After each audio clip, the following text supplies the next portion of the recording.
ఒక్కసారి కొమ్మూరి గోల్డ్ కి కాల్ చేయండి. తాకట్లో ఉన్న మీ బంగారాన్ని విడిపించి మార్కెట్ ప్రైస్ కి వాళ్ళు కొనుక్కుని మిగతా డబ్బులు మీకు ఇచ్చేస్తారు. అందరికీ నమస్తే, వెల్కమ్ టు మనం టీవీ. నేను మీ తిరుపతి. తెలంగాణ రాష్ట్రంలో సర్పంచ్ ఎలక్షన్స్ రెండో విడత కూడా పూర్తయిపోయినటువంటి పరిస్థితి. రేపు 17వ తారీఖు మూడో విడత ఎన్నికలు కూడా జరగబోతా ఉన్నాయి. సో ఈ రెండు విడతలలో ఎలక్షన్ రిజల్ట్స్ ఎట్లా ఉందనేది చాలా డెప్త్గా మనం మాట్లాడుకునేటటువంటి కార్యక్రమం చేద్దాం. ఎవరు ఊహించినటువంటి తరహాలో ఎలక్షన్స్ రిజల్ట్స్ కనబడుతున్నటువంటి పరిస్థితి. ఓవైపు అధికార కాంగ్రెస్ పార్టీ ఏమనుకున్నదంటే బీఆర్ఎస్ పార్టీ పని అయిపోయింది, బీఆర్ఎస్ పార్టీ గ్రామ పంచాయతీలలో గెలిచేటటువంటి పరిస్థితి లేదు, గంపగుత్త ఓట్లన్నీ కాంగ్రెస్ పార్టీకే పడతాయి, కాంగ్రెసే ఖచ్చితంగా అన్ని సీట్లు గెలిచేటటువంటి అవకాశం ఉండొచ్చు అని చెప్పి కాంగ్రెస్ పార్టీకి సంబంధించినటువంటి ఎమ్మెల్యేలు, ఎంపీలు, మంత్రులు, ఎమ్మెల్సీలు అందరూ అదే అనుకున్నారట. ఆఖరికి కొంతమంది ఎమ్మెల్యేల దగ్గరికి కాంగ్రెస్ పార్టీ బలపరిచినటువంటి అభ్యర్థి పోయి, సార్ మా ఊరికి వచ్చి ప్రచారం చేయండి అని చెప్పి కొంతమంది ఎమ్మెల్యేలను అడిగితే ఎమ్మెల్యేలు చెప్పిరట, మీ ఊళ్ళో ఆల్రెడీ నేను సర్వే చేయించిన, మీ ఊళ్ళో నీకే ఓట్లు పడతాయి, నువ్వే గెలుస్తావు, నేను రాకపోయినా ఏం లేదు పో అని చెప్పి ఎమ్మెల్యే గ్రామ పంచాయతీకి వచ్చినటువంటి పరిస్థితి కూడా లేదు. ఎక్కడైతే ఎమ్మెల్యే ఓవర్ కాన్ఫిడెన్స్ తోటి మీ ఊళ్ళో నువ్వే గెలుస్తావని కాంగ్రెస్ బలపరిచినటువంటి అభ్యర్థికి చెప్పిండో ఆ అభ్యర్థి ఓడిపోయింది, అక్కడ బీఆర్ఎస్ పార్టీ గెలిచింది.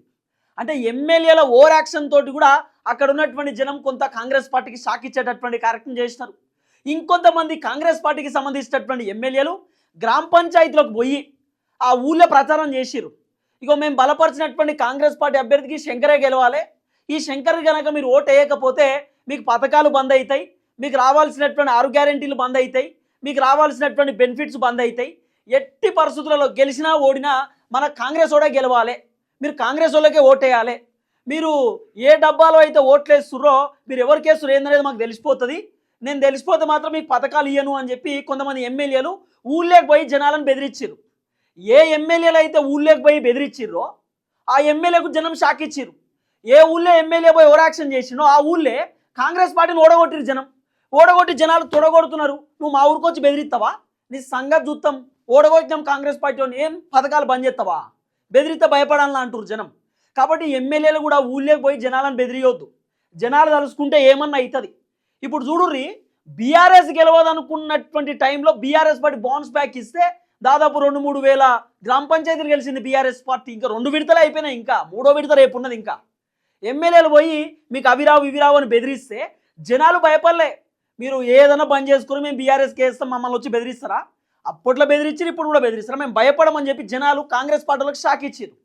ఇవన్నీ కూడా జరుగుతున్నాయి ఊళ్ళే. కొంతమంది ఎమ్మెల్యేలు వాళ్ళ సొంతూరులో ఓడిపోయారు, కాంగ్రెస్ పార్టీకి సంబంధించినటువంటి ఎమ్మెల్యేలు వాళ్ళ సొంత ఊళ్ళే బీఆర్ఎస్ పార్టీలు గెలిచారు. ఇంత ఘోరమైనటువంటి పరిస్థితులు ఉన్నాయి. ఎవ్వరు ఊహించలే అసలు ఈ తరహాలో రిజల్ట్స్ వస్తాయని చెప్పి. అసలు ఏం జరిగింది అనేది నేను కొంత డెప్త్గా చెప్పేటటువంటి కార్యక్రమం చేస్తా. ఫస్ట్ టైం మన ఛానల్ చూస్తున్నటువంటి వాళ్ళు దయచేసి సబ్స్క్రైబ్ చేయండి, షేర్ చేయండి, లైక్ చేయండి. పదే పదే మీకు చెప్తుంటే బోర్ కొట్టవచ్చు, కానీ మన ఛానల్ పైన కుట్రలు జరుగుతున్నాయి, రకరకాలుగా మన ఛానల్ ఇబ్బంది పెడదామని చూస్తూ ఉన్నారు. ఇవన్నీ జనాలకు వాస్తవాలు తెలవాలంటే మీకు లైక్ కొట్టాల్సిందే, సబ్స్క్రైబ్ చేయాల్సిందే. రైట్గా టాపిక్లోకి పోతే ఎలక్షన్స్కి సంబంధించినటువంటి results first phase, second phase, మొదటి విడత, రెండో విడత, 2 విడతలు కలిపి సర్పంచ్ ఎలక్షన్స్లో ఏ పార్టీకి ఎన్ని సీట్లు వచ్చినాయి, ఏ పార్టీకి ఎంత పర్సెంటేజ్ వచ్చింది అనేది కొంత డెప్త్గా మాట్లాడుకునేటటువంటి కార్యక్రమం చేస్తే sarpanch election results phase 1, phase 2 Congress party బలపరిచినటువంటి అభ్యర్థులు దాదాపు మొదటి విడత, రెండో విడత సర్పంచ్ ఎన్నికలు కలిపి 5246 మంది సర్పంచులు గెలిచిరు, కాంగ్రెస్ పార్టీ బలపరిచినటువంటి అభ్యర్థులు వీళ్ళు. తర్వాత బీఆర్ఎస్ పార్టీకి 2329 మంది సర్పంచులు గెలిచిరు, ఏకగ్రీవమైనటువంటి వాళ్ళు. తర్వాత 2 ఫేజులు కలిపి 2329 మంది బీఆర్ఎస్ పార్టీ బలపరిచినటువంటి అభ్యర్థులు గెలిచింది.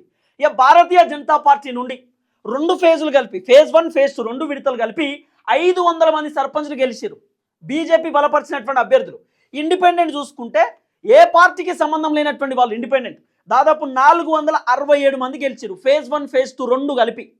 ఇక పర్సెంటేజ్ వైజ్ చూసుకుంటే దాదాపు కాంగ్రెస్ పార్టీ అధికార పార్టీకి సర్పంచ్ ఎలక్షన్లో 61.24% వాళ్ళు గెలిచినారు, 61.24% కాంగ్రెస్ అధికార పార్టీ బలపరిచినటువంటి అభ్యర్థులు గెలిచినారు.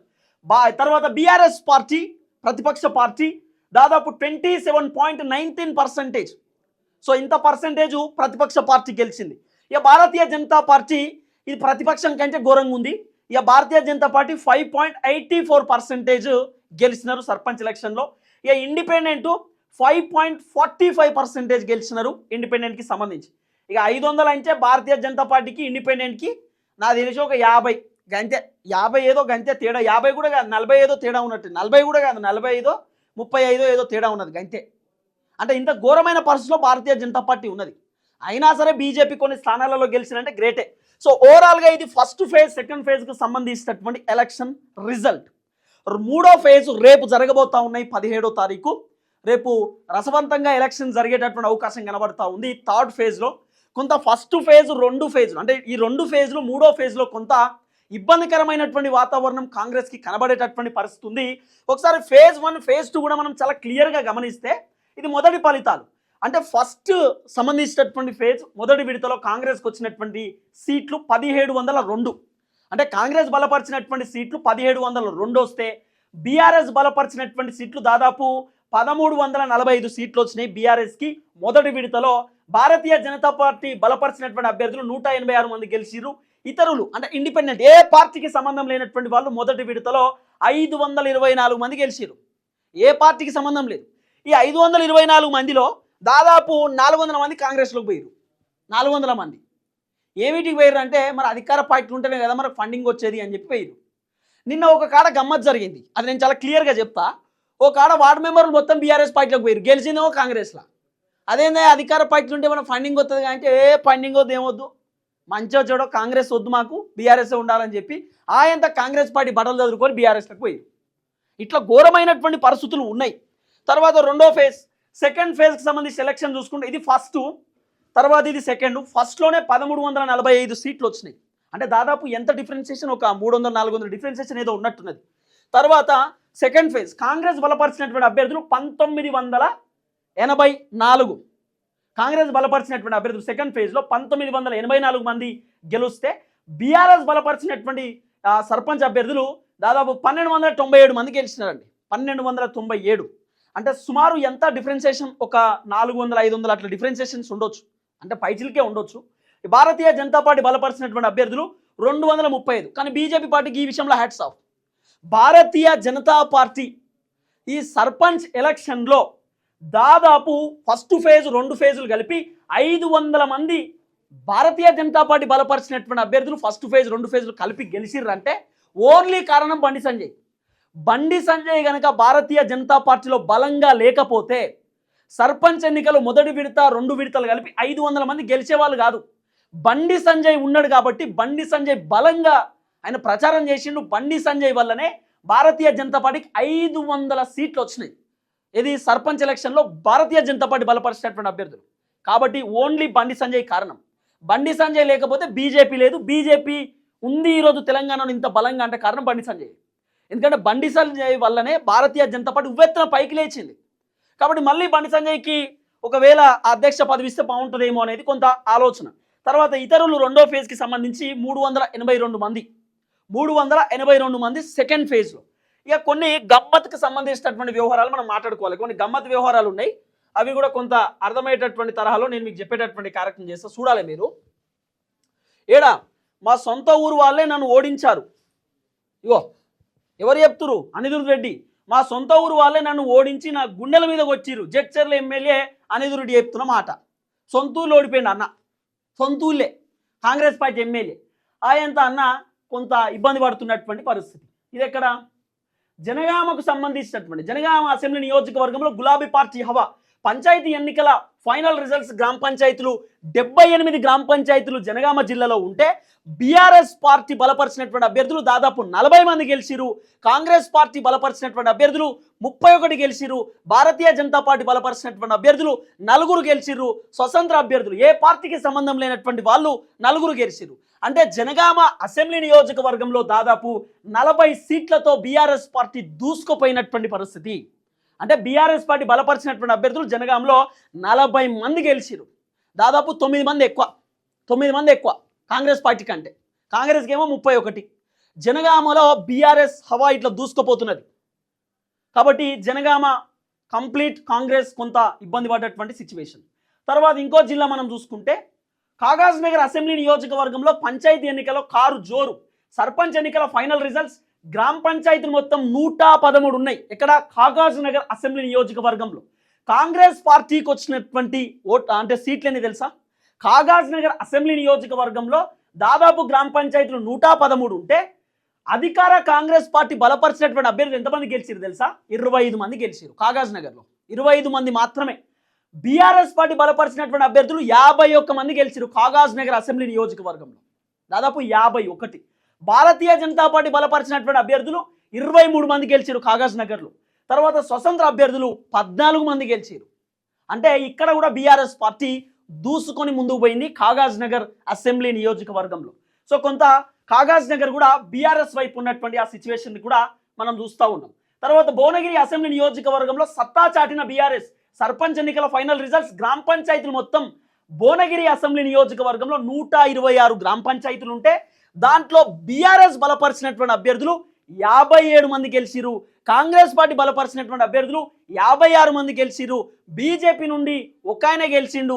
స్వతంత్ర అభ్యర్థులు 12 మంది గెలిచిరు. భువనగిరి అసెంబ్లీ నియోజకవర్గంలో ఒకటి ఎక్కువ బీఆర్ఎస్కి. ఎక్కడ కూడా బీఆర్ఎస్ దగ్గరే భువనగిరిలో దూసుకొని ముందు పోయింది. హోరాహోరీ ఫైట్ ఇచ్చింది కాంగ్రెస్ పార్టీకి. కాబట్టి భువనగిరిలో కూడా కొంత బీఆర్ఎస్ గట్టిగా కనబడుతున్నటువంటి సిచ్యువేషన్ మనం చూస్తున్నాం. తర్వాత ఇది ఒక కీలకమైనటువంటి వ్యవహారం మనం చూసుకుంటే ఇక్కడ 2180 ఓట్ల భారీ మెజారిటీతో బీఆర్ఎస్ అభ్యర్థి కర్రోళ్ళ స్వప్న భాస్కర్ విజయమట. ఇగో జనరల్ మహిళా స్థానంలో ఎస్సీ మహిళ అభ్యర్థిని నిలబెట్టిన మాజీ మంత్రి సింగిరెడ్డి నిరంజన్ రెడ్డి. తర్వాత వనపర్తి నియోజకవర్గం గోపాల్పేట మండలం కేంద్రంలో అధికార కాంగ్రెస్ పార్టీ బెదిరింపులను తట్టుకొని రాష్ట్రంలో అత్యధిక మెజారిటీతో విజయమట. మొత్తం ఓట్లు ఎన్ని ఉన్నాయి తెలుసా? మొత్తం ఓటర్లు 4440 ఉంటే పోలైన ఓట్లు 4278, చెల్లని ఓట్లు 114 ఉన్నాయట. దీంట్లో కాంగ్రెస్ అభ్యర్థి ఎల్లపోగుల సువర్ణకు వచ్చిన ఓట్లు కేవలం 1049 ఓట్లు మాత్రమే. బీఆర్ఎస్ పార్టీకి సంబంధించినటువంటి మహిళకు అంటే స్వప్న అనేటటువంటి మహిళ బీఆర్ఎస్ పార్టీ నుండి పోటీ చేసింది. తర్వాత సువర్ణ అనేటటువంటి మహిళ ఆమె కాంగ్రెస్ పార్టీ నుండి పోటీ చేసింది. సువర్ణ అనేటటువంటి మహిళ కాంగ్రెస్ పార్టీ ఆమెకి వచ్చినటువంటి ఓట్లన్నీ దాదాపు 1049 ఓట్లు వస్తే బీఆర్ఎస్ అభ్యర్థి స్వప్న భాస్కర్కు వచ్చినటువంటి ఓట్లు 3229 ఓట్లు వచ్చినాయి. మెజారిటీ 2180 ఓట్లతో ఆమె గెలిచింది బీఆర్ఎస్ పార్టీ. ఆమె ఎంత పెద్ద మెజారిటీయో చూడు. ఇట్లా ఉన్నది ఊళ్ళే పరిస్థితి. రేవంత్ అన్నేమో ఇక్కడ కూర్చొని అన్ని ముచ్చడి చెప్తున్నాడు. మేము అద్భుతాలు చేసినాం, భూకంపం బద్దలు కొట్టాం అనేటటువంటి తరహాలో రేవంత్ అన్న మాట్లాడుతున్నాడు. నారాయణపేట డీసీసీ అధ్యక్షుడు సొంత ఊర్లో సర్పంచ్ ఎన్నికలలో బీఆర్ఎస్ అభ్యర్థి విజయమట. నారాయణపేటలో గంతే ఏడో చూసినా గిదే కథ. సిద్దిపేట నియోజకవర్గం అది కూడా మనం మాట్లాడుకునేటటువంటి కార్యక్రమం చేద్దాం. ఏం కథ అనేది చాలా క్లియర్గా మనం డిస్కస్ చేసుకునేటటువంటి కార్యక్రమం చేద్దాం. సిరిసిల్ల కూడా కొంచెం పైన ఉంటుంది అనుకుంటా. చలో చేవేళ్ళ నియోజకవర్గం కూడా మనం మాట్లాడుకోవాలా. చేవేళ్ళ నియోజకవర్గం ఇప్పటి వరకు వచ్చినటువంటి సర్పంచ్ ఎన్నికల ఫలితాల వివరాలు. చేవేళ్ళ నియోజకవర్గంలో బీఆర్ఎస్ పార్టీ బలపరిచినటువంటి అభ్యర్థులు 32 మంది గెలిచిరు. కాంగ్రెస్ పార్టీ బలపరిచినటువంటి అభ్యర్థులు 35 మంది గెలిచిరు. భారతీయ జనతా పార్టీ బలపరిచినటువంటి అభ్యర్థులు 6 గెలిచిరు. స్వతంత్ర అభ్యర్థులు ఏ పార్టీకి సంబంధం లేనటువంటి వాళ్ళు 13 మంది గెలిచిరు. తర్వాత కల్వకుర్తి అసెంబ్లీ నియోజకవర్గం చూసుకుంటే బీఆర్ఎస్ బలపరిచినటువంటి వాళ్ళు 25 మంది గెలిచిరు. కాంగ్రెస్ పార్టీ బలపరిచినటువంటి సర్పంచ్ అభ్యర్థులు 25 మంది గెలిచిరు. భారతీయ జనతా పార్టీ బలపరిచినటువంటి అభ్యర్థులు 3 గెలిచిరు. స్వతంత్ర అభ్యర్థులు ఏ పార్టీకి సంబంధం లేనటువంటి వాళ్ళు 8 మంది గెలిచిరు. కాబట్టి కల్వకుర్తిలో కూడా సేమ్ సిచ్యువేషన్. తర్వాత రెండో విడత ఎన్నికలకు సంబంధించి ఫైనల్ రిజల్ట్స్ ఇదేడా సిరిసిల్ల నియోజకవర్గం తంగలపల్లి మండలం అట.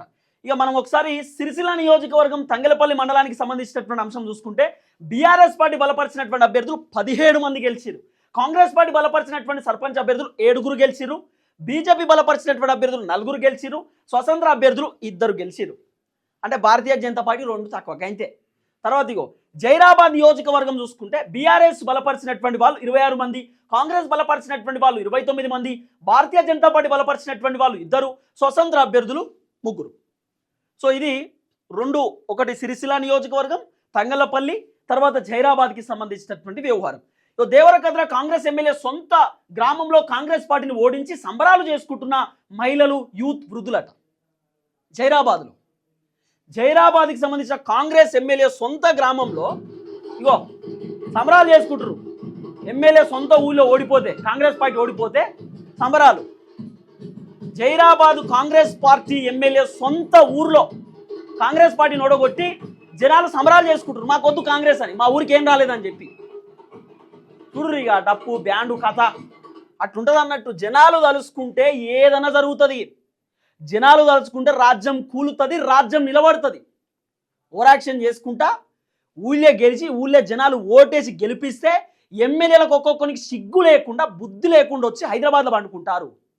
గ్రామంలో తిరగరా, జనాలు ఏం చేస్తురు, తిన్నరా పన్నరా, ఏం చేస్తురు, మంచిగా ఉన్నరా లేదా, వాళ్ళ ఆరోగ్యం ఎట్లుంది, వాళ్ళ ఊరు పరిస్థితి ఏంది, మరి తినడానికి తిండి ఉన్నా, తాగడానికి నీళ్ళు ఉన్నాయా, కట్టుకోవడానికి గుడ్డలు ఉన్నాయా, వాళ్ళ పరిస్థితి ఏమన్నా తెలుసుకునే సిచ్యువేషన్ ఉందా ఎమ్మెల్యేలకు?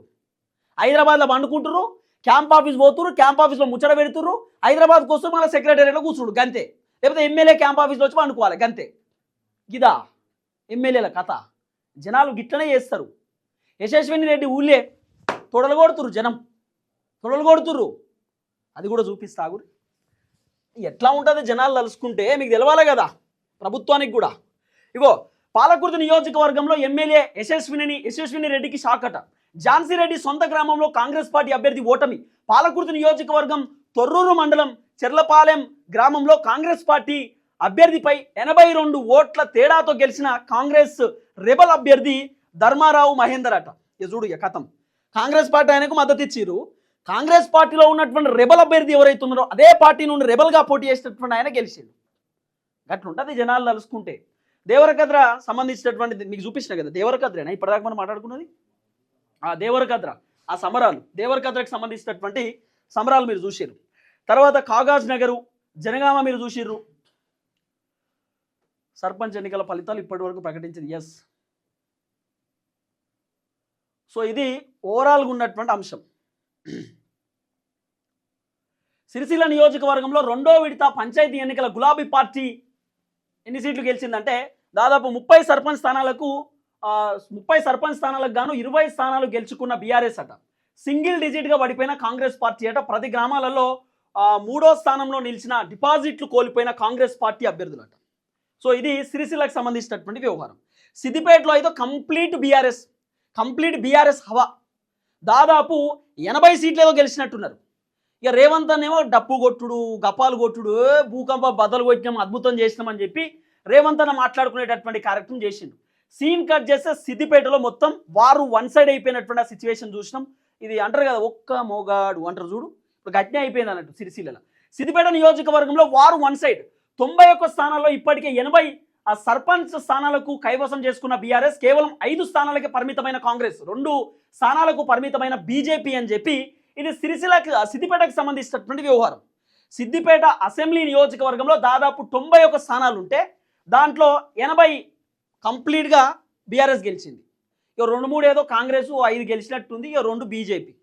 అంటే సిద్దిపేటలో గిట్లుంటుంది కథ.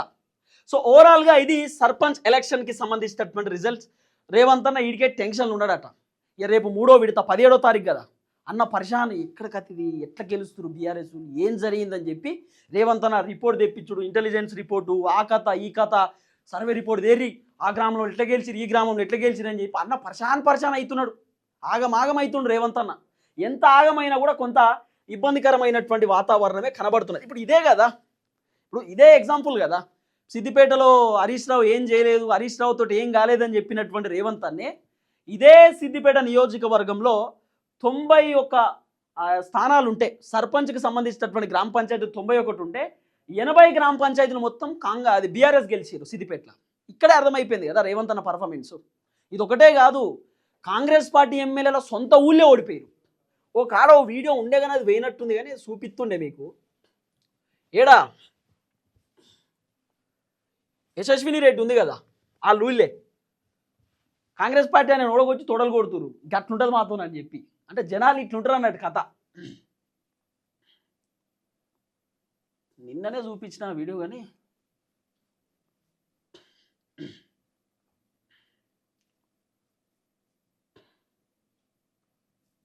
ఒక్క ఎమ్మెల్యే